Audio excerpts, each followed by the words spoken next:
ST bus व चारचाकी वाहनाची समोरासमोर जोरदार धडक होऊन गंभीर जखमी झालेल्या तिघांपैकी एक 70 वर्षीय इसम उपचारादरम्यान मयत झाल्याची धक्कादायक घटना उघडकीस आली. या घटनेमुळे परिसरात संताप व्यक्त केला जात आहे. या घटनेतील एसटी बस क्रमांक MH14LX9818 ही सिंदखेडा पुणे बस दिनांक 7 जुलै 2026 रोजी दुपारी 3:30 वाजेदरम्यान कोल्हारकडून राहुरीकडे येत होती. तर विस्टा कंपनीची चारचाकी गाडी क्रमांक MS17AJ2815 ही गाडी राहुरीकडून कोल्हारकडे जात होती. दरम्यान राहुरी तालुक्यातील चिंचोली परिसरातील हॉटेल प्रसाद जवळ रस्ता खराब असल्या कारणाने एसटी चालकाने चुकीच्या साईडने एसटी बस चालवली. त्याच वेळी व्हिस्टा ही चारचाकी गाडी समोरून येत होती.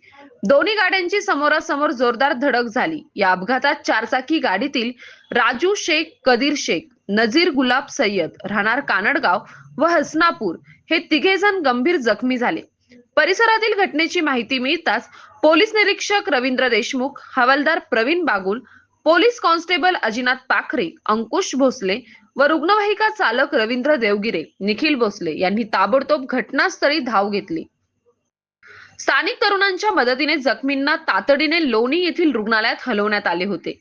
जखमी कदीर फकीर शेख वय 70 वर्ष राहणार हसनापूर तालुका राहता यांच्यावर रुग्णालयात उपचार सुरू असताना दिनांक 7 जुलै 2026 रोजी रात्री त्यांची प्राणज्योत मावळली.